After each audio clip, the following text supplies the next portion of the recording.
For the introduction.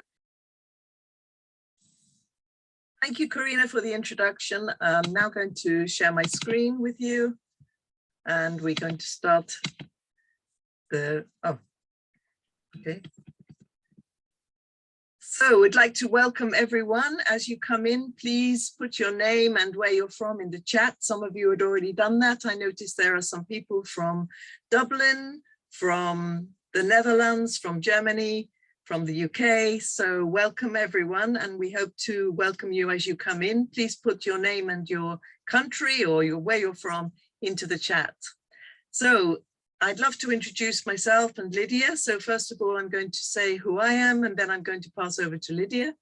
So my name is Jackie Arnold. I was at actually the last SIETAR face-to-face conference in Paris. May have seen some of you there. My background is in education and development. I ran 3 language schools, and then I became an executive coach and coach supervisor. And now I'm in that role as a health coach and climate and biodiversity coach along with Lydia. And we met at the Climate Coaching Alliance. So I'm handing over to Lydia just to introduce herself now. Hello, everyone. I'm from Southwest London. I have been a sort of climate and biodiversity coach for the last 2 years. And as Jackie said, I met online at the Climate Coaching Alliance. And before that, I was actually working in international development and sustainability. I ran a company called Triple Line Consulting and traveled a lot. And I speak a few languages, French, Spanish, and a bit of Italian. And I do really appreciate the different cultures across the world. And I'm currently a facilitator as well as a coach and a thinking partner. Thank you, Lydia. Yeah, I think Lydia and I are going to tell you a little bit more about our international background further on in the webinar. But again, please do put your name and where you're from or where you're living right now, where you're calling from in the chat so we can get to know you.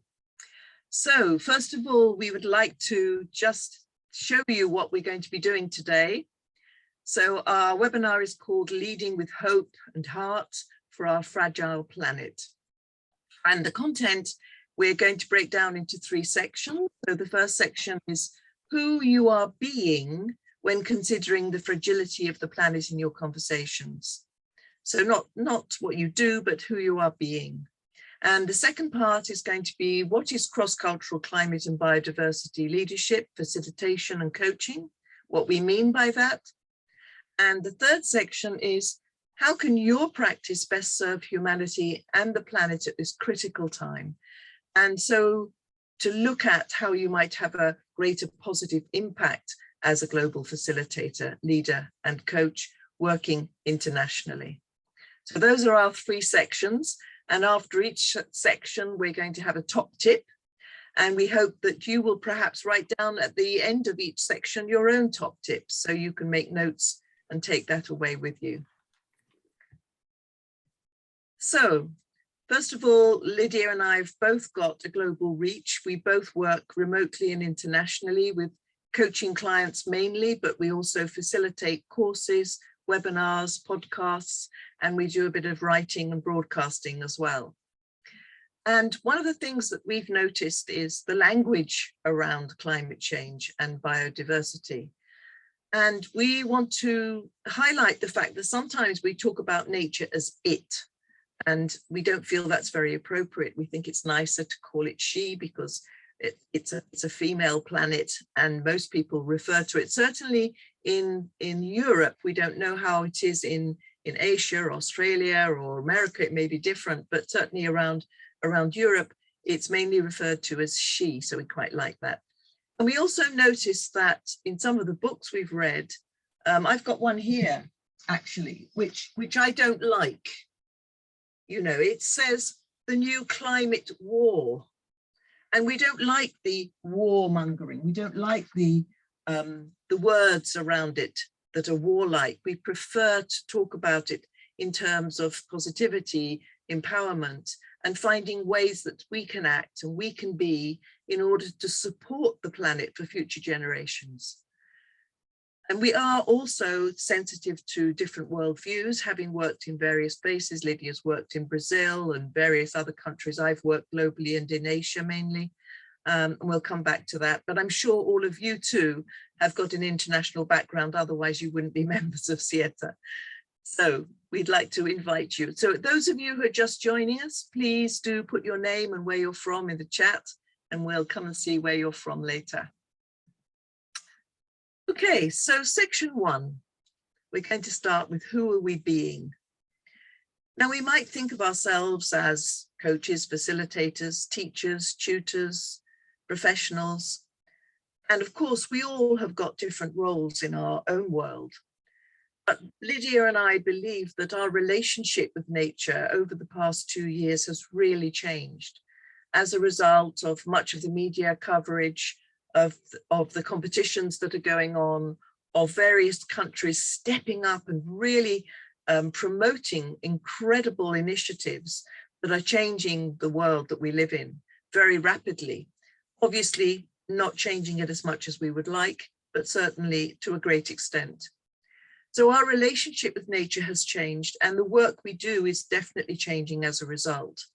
So the clients that we're working with are beginning to ask, how can I reduce my carbon footprint? How can I be more sustainable? What can I do in my own home and in my community? So we're seeing much more questions of those, and also leaders are asking, how can I be more sustainable in my business practices? What can I do? So who do we want to be as those coaches, facilitators, consultants, teachers, when considering the fragility of the planet and future generations? Lydia and I think, we started off by saying we want to be people who communicate very well, who collaborate with others, who join with the Climate Coaching Alliance, for example, to make videos and to put out webinars and to do a course. That was the kind of path that we went on. What would you like to do? So maybe you like to make a note of that either in the chat or on a piece of paper or on your computers. Who do you want to be when considering the fragility of the planet and future generations? So now we'd like to do a short exercise with you. As you probably know, you're mainly in your heads. We're all facilitators, we're teachers, we're consultants. So often we're thinking up ideas and preparing processes and delivering tools and information. But actually sometimes what Lydia and I particularly have felt over the last couple of years is that we need to drop from our heads to our hearts. We need to take a breath now and then. And I'm going to encourage you right now to place your hand on your heart and just take a few deep breaths with me.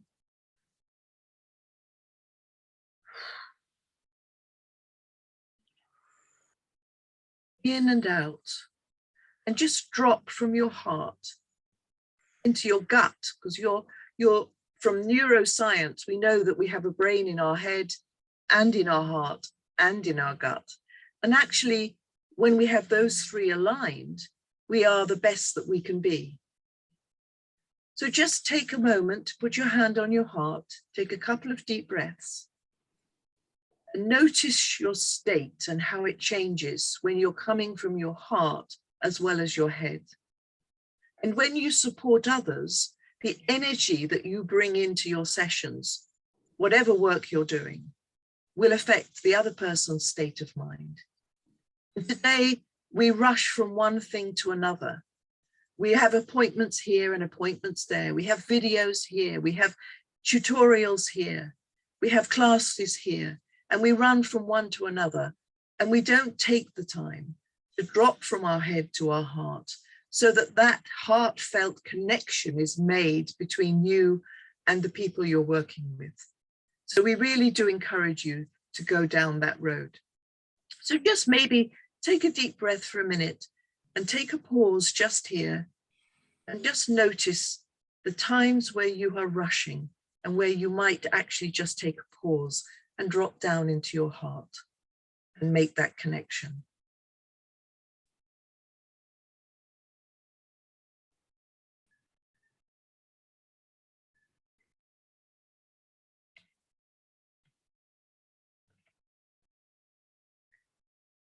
So after we've had that short pause, we're going to listen and watch an extract. It's got lovely water and a beautiful music in the background. And we're going to invite you to use all of your senses, your sight, your smell, your taste, your hearing, and your touch. What do you notice when you're listening to this video? And then after that, we're going to ask you to take a moment to make some notes or metaphors or drawings of your feelings and emotions and thoughts and ideas that you have as you consider the fragility of the planet with your hand on your heart and your role in it. So I'm going to stop the slideshow and Lydia's going to play a short extract. And we'd like you, during this short extract, to just pause and breathe and put your hand on your heart and think of emotions and feelings and thoughts that might come up for you.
Thank you. So now you've just sat there for a little while and paused.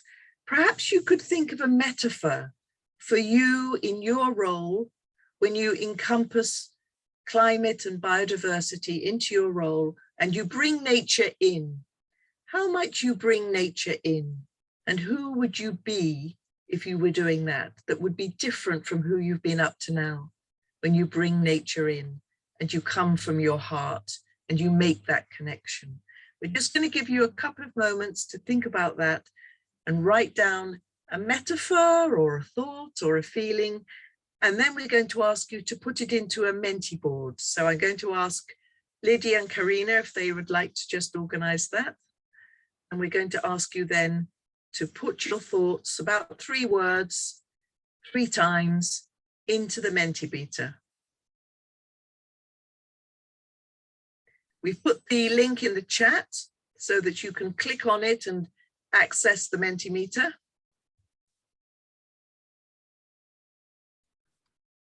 And you use the code if you want to go yourself. You can use your own browser, go into www.menti.com and use the code 18149178, or you can just click on the link in the chat.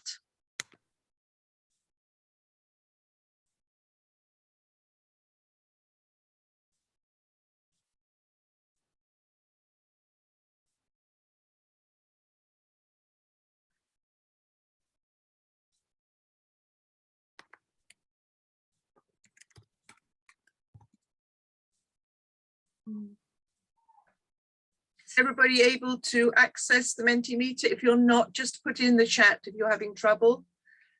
I'll just give you the website again. It's www.menti.com and use the code 18149178. Oh, lovely. Some nice words coming in now.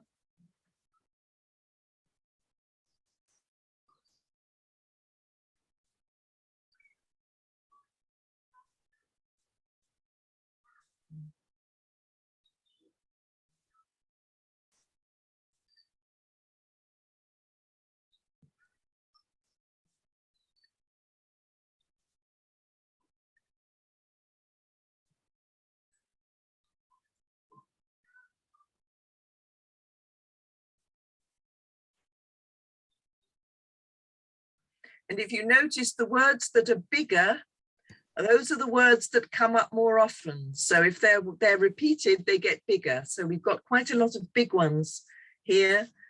So many of you considering yourselves of supporters. You have hope and love. Fragile, yeah.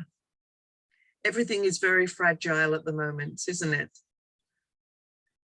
And there's also some anger and sadness, and we notice that too.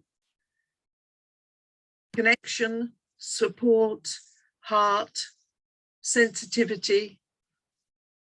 Back to where I should be. I like that one. That's nice. Coming back to where I should be in my heart. Yes. And lots of words around support, which is lovely. Just momentarily lost the screen there. Oh, sorry. Your words are still coming back. Yes, you're still contributing. Thank you. And we've got Indigenous peoples there, which I love, because Lydia and I work with Andy Miller. I don't know if any of you know him. He's someone who lives in Canada and works with Indigenous people. And some of the insights he has are incredible. He's part of the Climate Coaching Alliance. Andy Miller, you might like to connect with him on LinkedIn.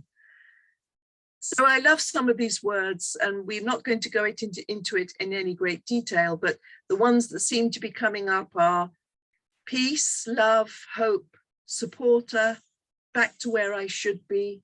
But then we've got some negatives, and I do want to make sure that we have a balance here. So we do have some anger and some sadness. And I think Lydia and I would add in there loss and overwhelm that we've been noticing with our clients. So maybe also some of your students and some of the people you support are feeling a little bit overwhelmed. And there's an awful lot of loss going on that Lydia and I have noticed over the last couple of years. People have lost jobs, they've lost their loved ones in the COVID situation. And so we want to acknowledge that as well, worldwide. I think there has been a tremendous disruption over the last 2 years as well, which we also want to acknowledge. But there is a lot of hope, I agree. And that word was very strong in that Menti Beta. So thank you for sharing that. Do you want to say anything, Lydia? Yeah, I just echo what you said, Jackie. I've put the word cloud in the chat, I think. But I really am grateful to everyone on the call to share openly and to not cover up what's really going on. I think honesty is also really critical to fully appreciate where we're at as a climate, you know, as a species, as humanity in the world. And then from that build what is possible and what is hopeful. So I think that's really the word cloud is a reflection of how we're feeling today, and that will change. Obviously our mood changes, and we'll be talking a bit more about how we hold ourselves. And nature for us is a very, very good teacher, but also a way of grounding ourselves. I think that's just a realization for myself, and it might be for others. Thank you, Lydia. Okay, so I'm going to go back to the slides again, just very briefly. No, that's, sorry, I don't want that to come in. Okay. Right, so.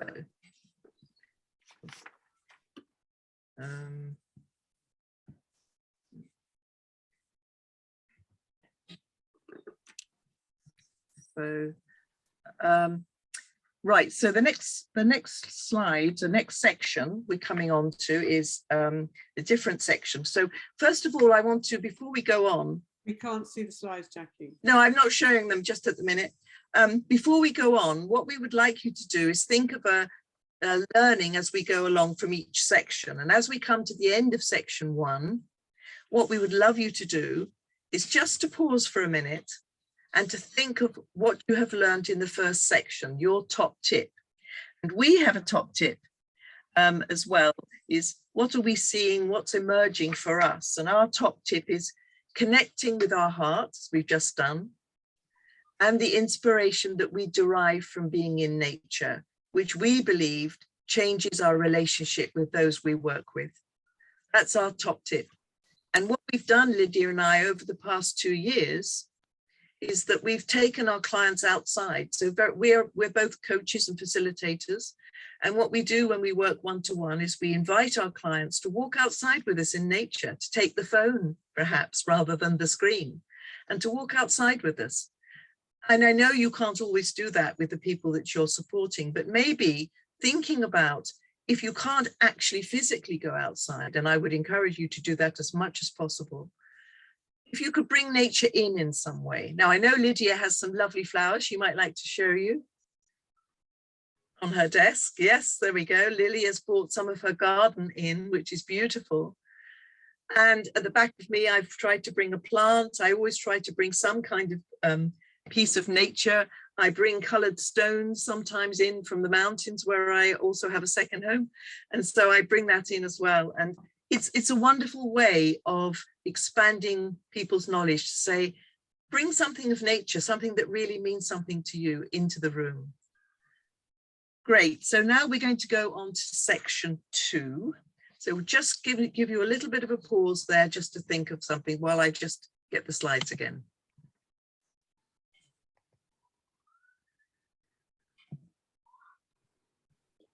So we've got 2 observations so far in the chat.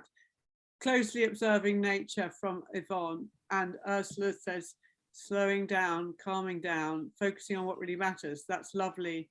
I think that's what we were giving you a pause in the first section to think about slowing down and letting nature in, and letting yourselves and listening to your heartbeat, letting yourselves slow down. Great. So this section, as I said, there's our top tip. We noticed that connecting with our hearts and the inspiration derived from working outside in nature wherever possible changes our relationship with those we support. Right, so I'm going to hand over now to Lydia, and she's going to introduce section 2. Thank you, Jackie. Yes, so I've put in the chat so that you can make a note if you want.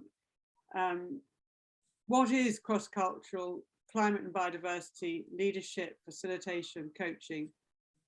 This comes from the perspective of Jackie and myself, and it'd be useful for you to think, what's your perspective as we go through? So we have a keen interest, we have a curiosity about our planet.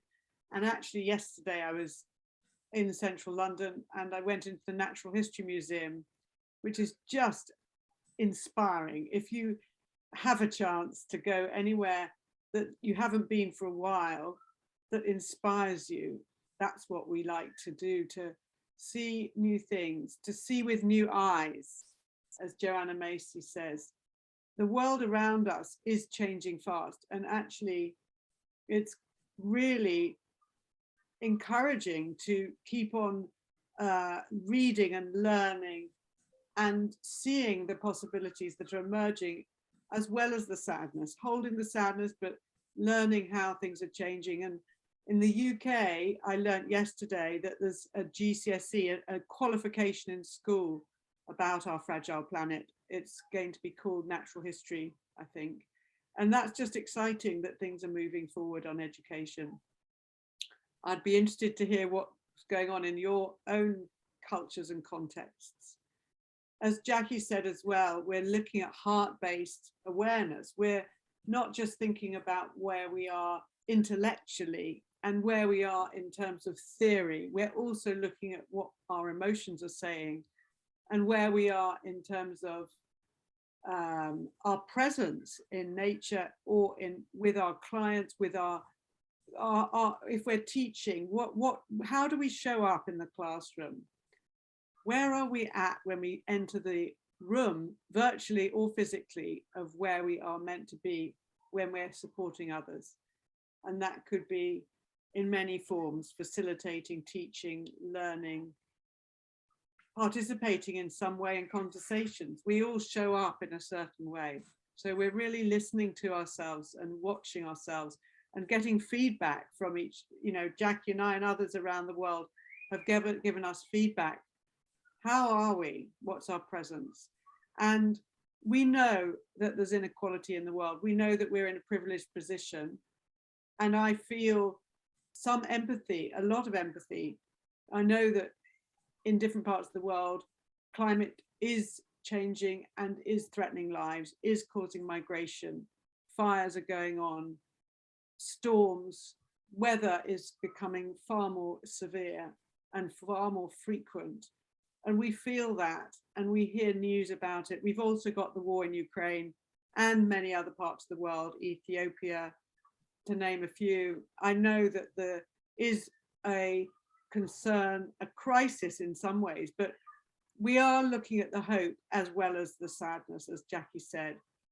And we do also really take a lot of warmth and support from each other, and deepening our collaboration and working on alliances and building relationships and meeting new people, even if it's online and not physically. Actually, the pandemic has opened new doors as well as maybe closed some in terms of meeting people around the world. Traveling virtually, not just physically, is in line with maybe a lower carbon footprint. So Marta has actually shared something on cross-cultural leadership, and bye to Jane, I see you're going. Yeah, you're talking about fertile soil, driving 30,000 kilometers from London to India. I'd love to ask about that, Marta. Maybe we can connect afterwards. Jackie, so I'd like to ask you to do the next slide. And our stories, we all come with our own stories, and how we tell our story also really matters, as the language we use informs where we're coming from and how we're perceived. So use of language is something to really, really watch. And actually, I'm also going to share a book that I really like called The Future We Choose, which is by Christiana Figueres and Tom Rivett-Carnac, and they also have a podcast called Outrage and Optimism, and we really, really love that, which helps inspire us. It's every single day we make a choice, and so does everyone around us. What choice are we making? Are we making a choice for future generations, for the planet, for Mother Nature, and for all living species? What choice are we making? So Climate and Coaching Alliance, I really highly recommend. There's lots going on. It's all virtual, it's global. I think there's nearly 2,000 members at the moment, but every month there's a webinar, and it's worth connecting because it's a platform where even if you're not coaching and you're facilitating or training, it's a good platform, and it's also in about 5 different languages, and it'll give you some inspiration, hopefully, from other people and perspectives. It's certainly given Jackie and I lots of inspiration. Learning, we've mentioned videos. Jackie and I did a lot of videos and put them on LinkedIn. We asked people what the climate meant to them, wherever they are in the world. And we asked them what they're holding, what they would like to be asked. And we did a little clip and put it on LinkedIn just to get some inspiration. So you have your own learning and reading, and I'm sure you're being informed by all sorts of things. It'd be lovely to hear anything that you're inspired by, that you've been reading recently or learning about or listening to. Ursula says, pondering about how my skill set can contribute to creating social tipping points. We can pick up on that. Jackie might pick up on that later.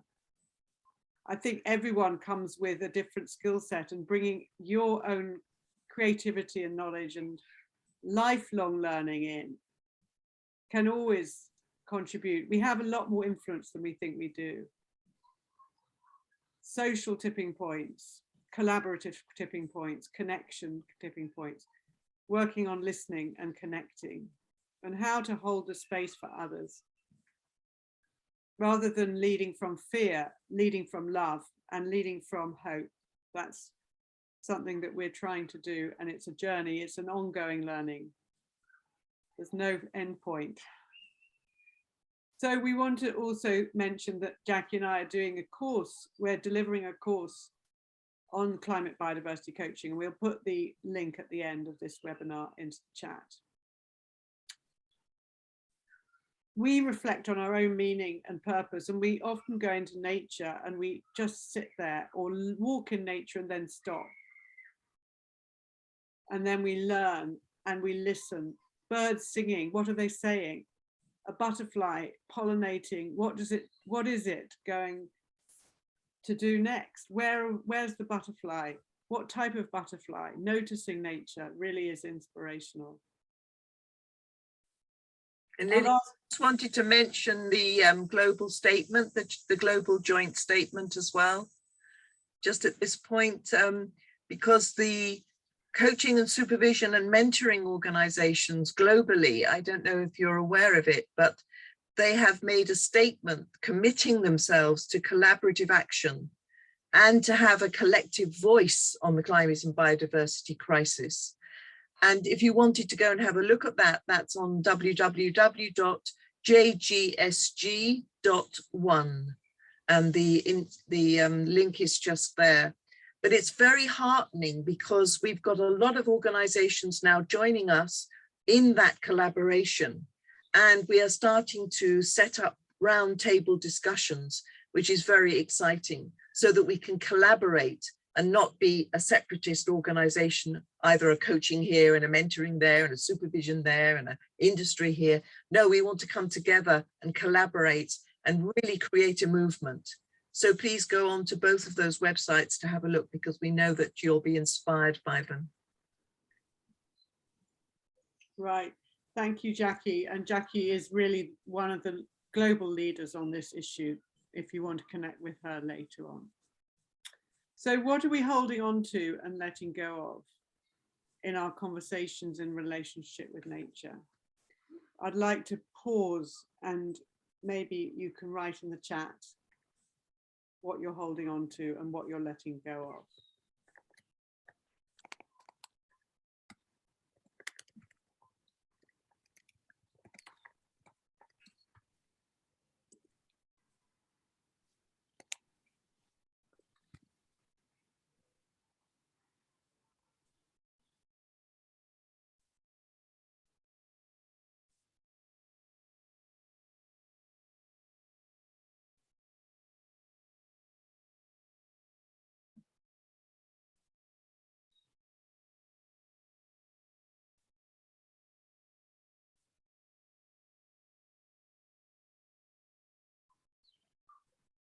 How are we relating to nature?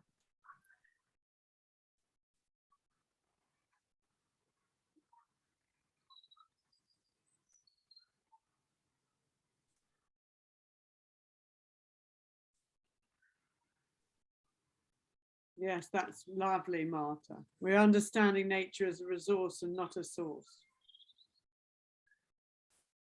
If you stop in nature and look at the ground and listen to the sounds, even if you live in a city, there's a lot of nature if you stop and you listen. It'd be nice to experiment with that if you already spend a lot of time in nature, just stopping and listening and pausing.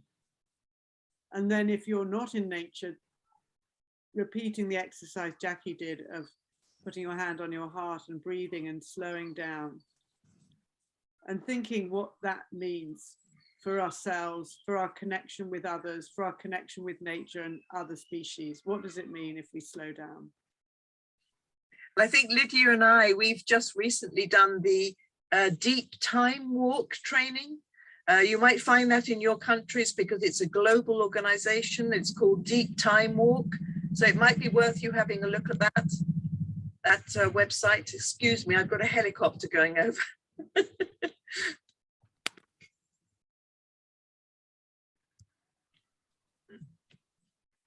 Yvonne, very considerate on the ecological footprint, trying to let go of flying.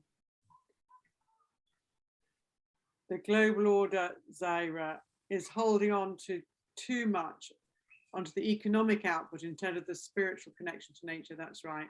And I think a realization also is that more stuff and more consumption, particularly in the parts of the world that we live, is just overshooting resources.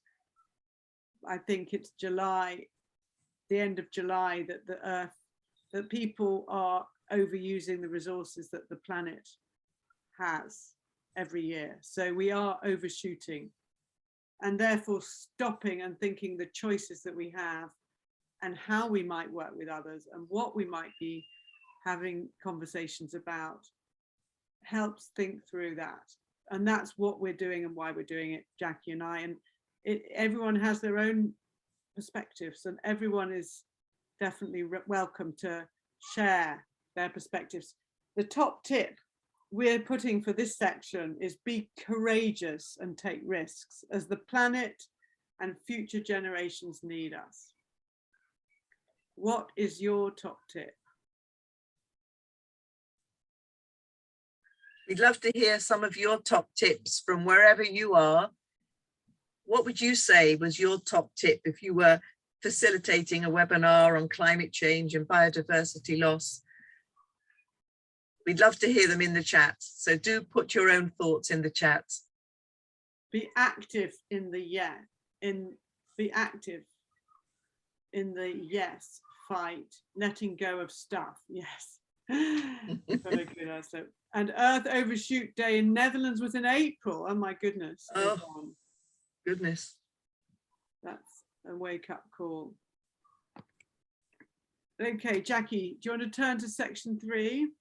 Mm-hmm. So we really want to hear from you as we go through any questions you have. Please put any questions you have in the chat and we can pick them up. What do you need now to feel equipped to deal with overwhelm, loss, and fear? We really want to hear from you.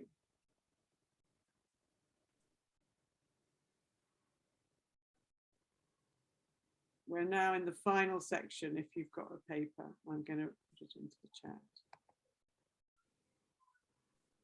How can your practice best serve humanity at this critical time?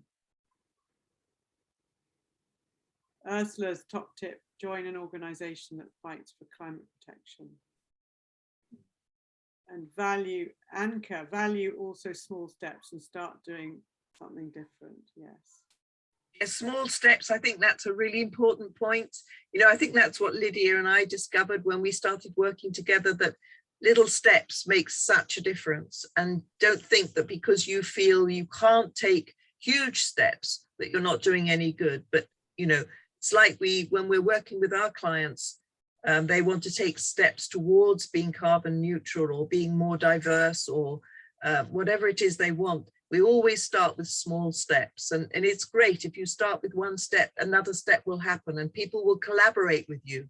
So finding others to collaborate with, really important.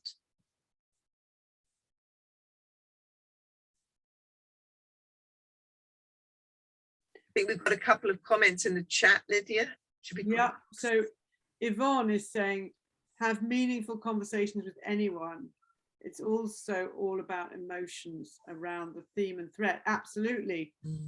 Connecting with heart, connecting with the gut, not just science. Understanding the science and being aware of the science, but in the end, relating emotionally is often where we find more depth to our conversations, more purpose, more meaning, and actually more action. If we can really get to the connection, if we can really understand where everyone's coming from. I did a program recently called Sky Blue, and it was really an insight to how we hold our core values and our core gut values, and we can really be clear what they are and communicate that whilst being flexible on things that are not core to us in order to understand and listen to others. So if we're clear on ourselves and what our core values are and where we're coming from culturally, emotionally, and what drives us, we can let go maybe of being right and listen to others and connect with others and to build relationships and build bridges and relate to nature, relate to different cultures and contexts and diversity in workplaces around the world, and see how we can build a different way of being, a different system, a different workplace, a different collaboration, a different network. So we're actually letting go in order to allow things in. And that's maybe where we've emerged as a sort of butterfly from a caterpillar. We've gone through some sort of transformation in order to emerge as a butterfly, or different butterflies with different colors. And it's important maybe to think through, what do you want to do now for future generations? What do you want to be? Who do you want to be? Jackie, I'm passing back to you. Great, thank you, Lydia. I hope that you've had time to think about that so that you can move forward. And now we're going to invite you to take one action. But before we go on to that, I'd like to sort of get you to just consider what's gone on today and where you've gone. You've gone down into your heart and your gut. You've connected maybe with nature in a different way. And so what your top tip might be for section 3. So we'd like to hear from you what your top tip from section 3 was before we move on. So our top tip is confidence. I think that's one of the things we talked about a lot, Lydia and I. Confidence to bring the subject up in conversations, to talk about our concern. Lydia just mentioned our core values, and Lydia and I are very keen to share our core values with our clients, with those we have conversations with, even in our own communities and with our families. And sometimes we meet with resistance. You know, there is resistance out there. And so we need to be sensitive. We might be dealing with a different culture. We might be talking to a client on Zoom who's from a different continent and has a different take on things. So we need to be very sensitive. But at the same time, I think one of the tips we gave you today was to take risks, to be courageous. And I think sometimes we do need to be a bit courageous and say, look, we are in crisis. How can I support you to change? How can I support you to take actions? And sometimes it's tricky. So we again look at taking actions that are small steps, not large steps once again. So what we'd love you to do now is to consider one small action that you might like to take as a result of being in this webinar today. So just think about that. It might be one very small step. It may be to connect with one of the organizations we've mentioned. It may be to pick up a book, The Future We Choose, or Active Hope, as we're recommending later on. It may be to attend a webinar. It may be to do something in your community. It may be to start a different kind of lecture or lesson with your students. Whatever it is, just take 2 minutes right now to think of one action you might be able to take as a result of today. So we're going to be quiet for 1 or 2 minutes.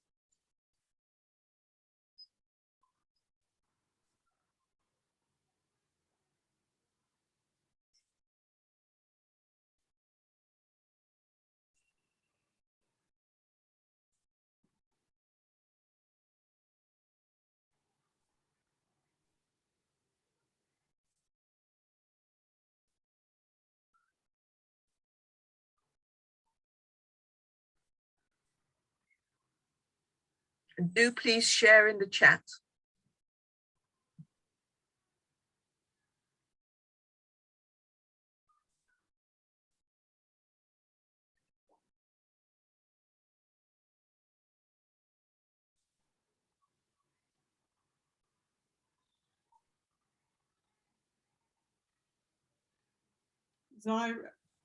Zyra said at the top, her top tip, place nature at the center of your universe and the rest will follow. I think that's beautiful. Lovely. Yes, I think if we take a decision to do something, you know, I'm absolutely certain that, say, 5 years ago, I would not have had nature at the center of my universe, but it certainly is now, without any doubt. And that's changed from over the last 5 years, without a doubt. Thank you for sharing. I think we've got a couple of shares, which is lovely, and we'll pick up on those another time, but hopefully you can read the chat as well and you'll be seeing what each other's put. So our top tip for this section is that we feel that any change in ourselves and our approach to our work requires time, deep reflection, as well as collaboration. So I think in our work, Lydia and I started working on our own. We then joined the Climate Coaching Alliance and we discovered many colleagues who were thinking along the same lines as us, which was really inspiring. We're inspired by the fact that you have joined us today, but it means you're really interested in this topic. And we love this proverb, which comes from Africa. If you want to go quickly, go alone. If you want to go far, go together. And I think that's something that we've realized, being part of the Climate Coaching Alliance, being part of the coaching community and the supervision community that we're a part of. We know that many of you are also in communities where you work in your area and in your cultures and countries, which will be different from ours. We understand that. But I think the collaboration that we have found in our universe is certainly incredibly supportive. And I do believe that we do need support in this area because, as I said previously, we are meeting a lot of loss, grief, overwhelm when we're supporting others. And we need to be strong ourselves. We need to be centered and grounded and do that work ourselves in order to be able to help and support others. So, further exploration and development. Lydia, I'm going to hand over to you here.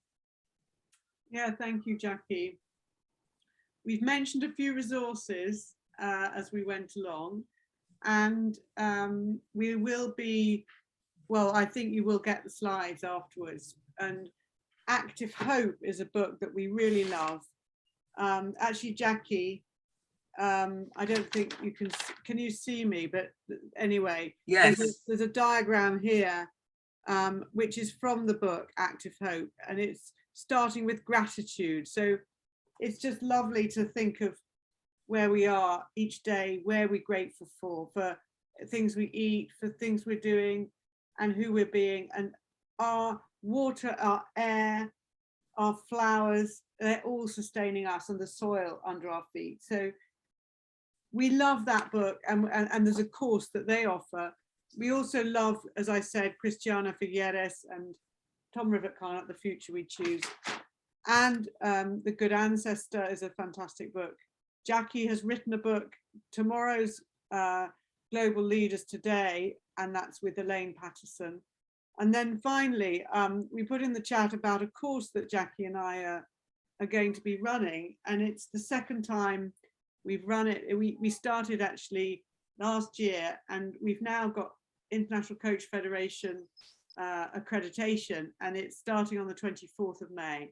And there's a few dates where we're running online online at the course, and then there's a bit of homework and reflection and collaborative working in nature, talking on the phone with other people on the course, so that there's a real kind of joint learning and a community building over time. So we'd love you to be part of that, or to just get in touch with us. I'll put my email in the chat, and maybe Jackie as well. It's not a free course, no, Joe.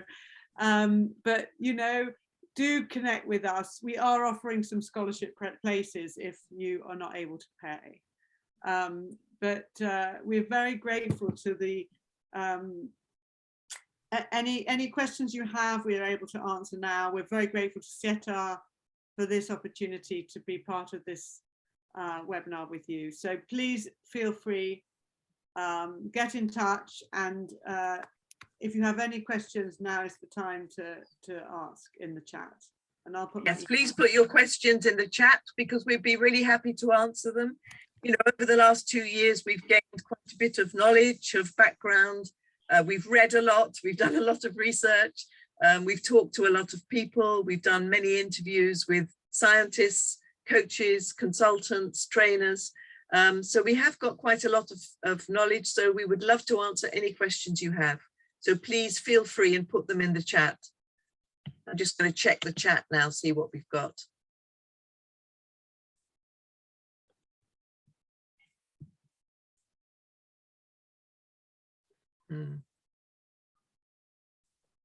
Connect with people and resources, yes. Yes, actually, I'd love to just mention something that was here. So, where is it? 1 second. Talk about the climate with my clients, even when working on completely different topics. That's a question that's come up in our work quite a bit, actually. That when the client has come with different topics, how could you introduce climate and biodiversity into your conversations? But what we feel is it's actually in the system. So when you share your values at the beginning of a session, you're going to share your core values and what you really believe in, and that's really important. And I think also contracting at the very beginning, when you go into whatever organizational work you're doing, as a consultant, as a coach, as a trainer, as a teacher, as a tutor, basically go in with the contracting. So these are my values. Are you concerned about the planet and climate biodiversity? Are you concerned about what's happening around the world? Yes, I mean, everybody's going to say yes. And Lydia and I conducted some interviews, and we were absolutely staggered about how people were really willing and wanting to talk about it, because it's so much in the system right now. So I think it's really sometimes the blocks that we have that prevent those conversations, rather than the blocks in the other person. So free yourselves and say, be courageous, bring the topic up. And I think you'll be very, very surprised and delighted. Anything else that was in there? Let's have a look. I'm picking up on some of the actions, actually, to just talk about the climate, you know? What have you got to lose to talk about it, to say, what are you concerned about? What are you holding? Why are you, you know, listen to others on their concerns and also their opportunities and solutions. Be adventurous and, you know, activists or non-activists. I think someone mentioned becoming an activist or talking about it from an activist perspective. I think not all of us are activists. If we are, that's great. But if we're not, ensuring that people feel heard, I think, is part of the way as a coach we're trying to open up the conversation and holding a space of kind of support, actually, and to support, to listen and to build from a collective understanding rather than a fear-based reaction, which a lot of the news actually is putting out at the moment. So it's trying to hold a space of hope, possibility, wonder, like a child wondering, wonder what we could do together. What can we build? What new ideas? What old ideas? Indigenous wisdom. What can we learn from Indigenous wisdom? Thinking long term. That's really a wonderful thing as well. Lydia, in the chat, we've got in SIETAR Europe, we just added sustainability to our strategic priorities, which is wonderful to hear. Our focus is on the internal organization, ecological footprint in the choice of congress location, hybrid, online. Yeah. Please send to a page, maybe a one-page flyer that we could distribute to SIETAR Europe, yes, we definitely can do that. And I've put Lydia's email in the chat for you. I think we are now, oh, I have to leave. All right, thank you very much, Anka. We've loved to have you. Thank you for the tips and inspiration. Thank you very much. We'd like to end now, so thank you very much for your participation. We really, really appreciated it. And it's quite tricky when you're working with people and you can't hear them or see them. But we've loved having you with us, and we've loved your questions, so we really appreciate that. So thank you very, very much. And if you have any questions, comments, or suggestions you want to send directly to us, or please contact virtual-events@sietareu.org. Thank you once again.